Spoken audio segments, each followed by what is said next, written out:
How do you sort of manage Brian? Well, I mean, casting my mind back, I was very slow at school to start with. Because I was very diminutive, quite, believe it or not. I was the shortest kid in the class and the youngest, and I was bullied quite excessively. And it was my mum taught me to read. You know, if it wasn't for my mother, I don't think I'd have survived very well. And my father had a hand in it as well, but not the reading part. And she read me like Enid Blyton, Noddy and all that, and then onto the Famous Five, which I really enjoyed the Famous Five. But when I was about 8, we lived in London then, at the time in northwest London. My mum come from Devon, Charing Fitzpaine way actually, and an aunt and uncle were coming up to visit us. My dad's family with me and my mum and dad all lived in a big requisition property by the council in northwest London. So my dad's family were all in, bar one, were all in this big house, and we had 2 rooms in it. And we had an aunt living with us, believe it or not, who was my mum's sister. And she looked after me while the 3 of them went to the cinema, which was a bit unusual. My mum and dad, my aunt and uncle went to the cinema. And that was unusual because I thought, why aren't they taking me? And they said, well, we can't take you because children can't come to this as an X film. I said, right. And in the morning I asked them what it was about, and they said it's called Frankenstein. Hello, what's happened there? Oh. Something went wrong there. That's okay. You're on Frankenstein. Yes, you're still there. I'm still there. Yeah, and they told me it was a film called Frankenstein, and I said, that's the black and white one. I said, well, what's that about? I said, well, it's about a mad doctor who makes up a body out of dead parts and brings it alive with electricity. And I mean, that was a bit of 8 years of age or 6 years of age or whatever it was. But then when I got older, I joined the library, and I managed to get hold of a book from the film Frankenstein, which was the first Hammer film in 1957. I mean, that was pretty lurid. It was almost soft porn. I mean, I was about 10 years of age reading this. I've got the poster for it. Where are we? Bear with me. I've got so much stuff here, it's unbelievable. Whether I can find it or not is another question.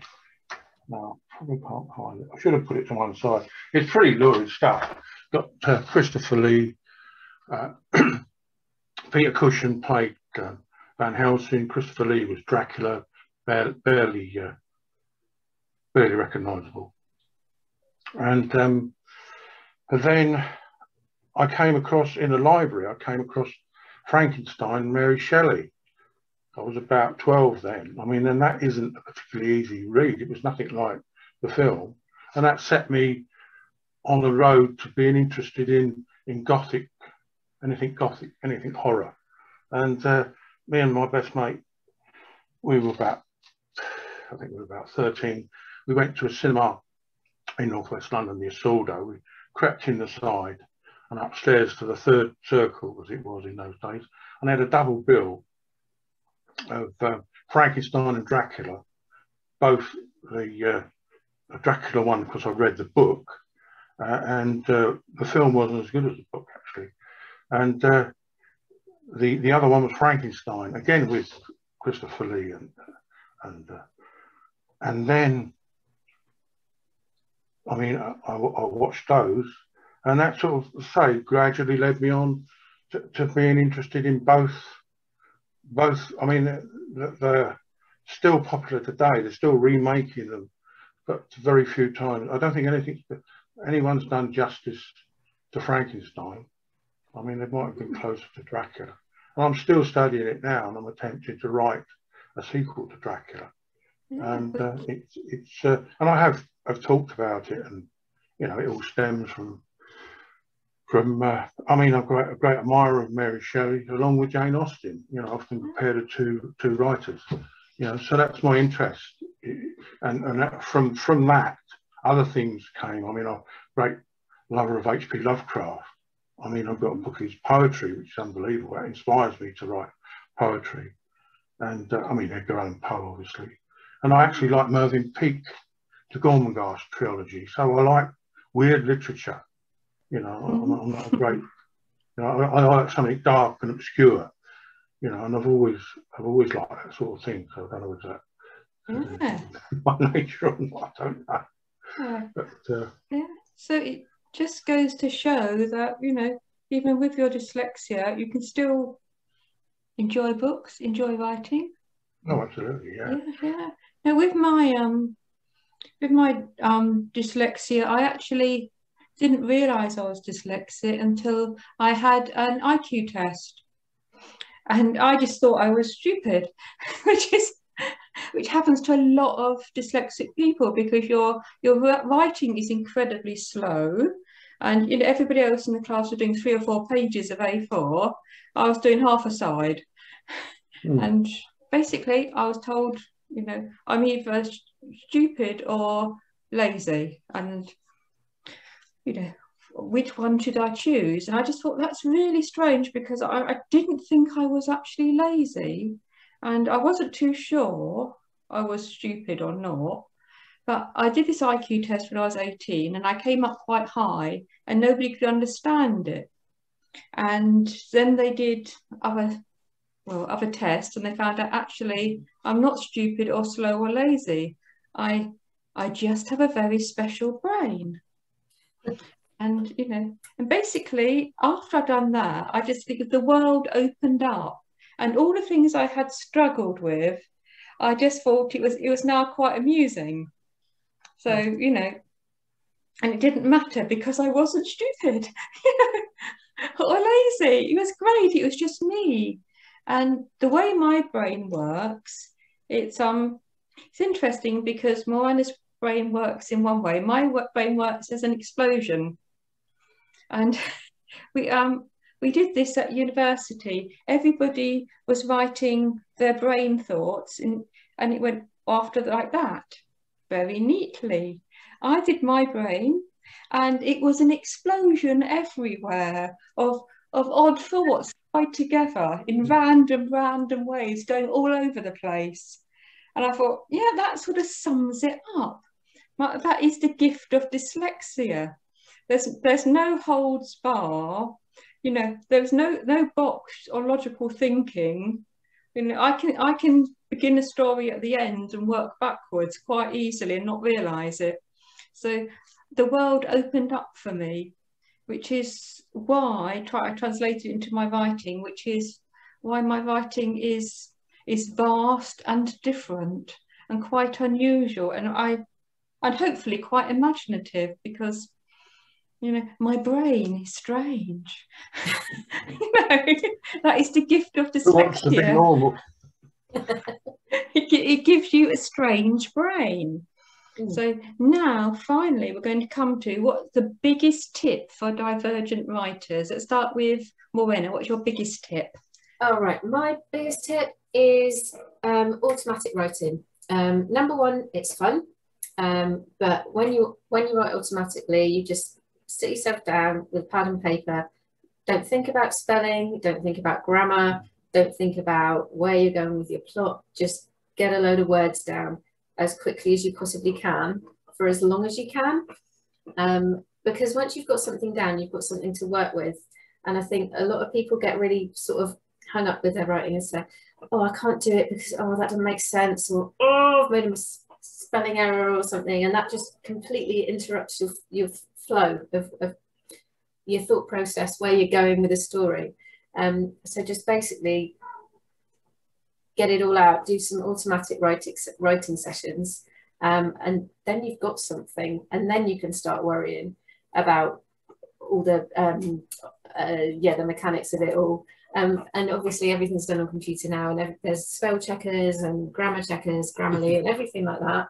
And there's even something that will check the run of your storyline, like an editing program. So you can even use one of those if you're that worried. But yeah, you've got to get the words out, and the best way to do it is just let your brain go for a bit. So that would be my tip.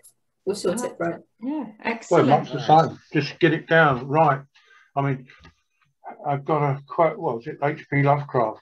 He said he wrote for himself, and if other people found it interesting and enjoyed it, fine. Mind you, he never made any money out of his writing. But, but who does? I'm not in that position that I need. You know, I would never imagine myself being a professional writer. There's too much competition, and you know, it's amazing that anyone gets anything. But I just write. I find in recent years that writing's been cathartic because I've been through, not only me, but my wife, we've been through quite a lot of emotional upset. I've lost my parents, that's the reason I'm down here, I'm an only child, blah, blah, blah, blah. And just recently, everything's piled in because you hold emotions back. And then all of a sudden, it doesn't matter when it is, they'll hit you. It's like my father, when he was in his 40s, went through and he was as fit as a fiddle. And he went through a lot of illness, and not only him, but men of his age seemed to. Well, it was the post-traumatic stress of the Second World War, which he was in, with lots of his, you know, as a very young man, catching up with them. You've got to let things out. Well, writing is the greatest way of letting things out. You know, you can just write anything down, you know, and if you can do something with it and tidy it up and somebody likes it, that's even better, you know. And I think it's, you know, it's something I should continue doing. Poetry, I never wrote any poetry till I joined Twyford to the Poets, where I met Pam previously at Twyford Writers, and I'd never written, not even on a toilet wall, as far as I know. So I wrote a poem and called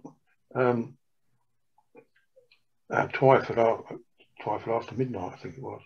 And I found that was fun. You know, I thought, oh, that's good. But just recently, last few years, I've written some darker stuff that I wouldn't normally. If you'd indulge me, I'll read one out if that's okay. You don't mind me doing it. And this is not something I normally read out, I suppose.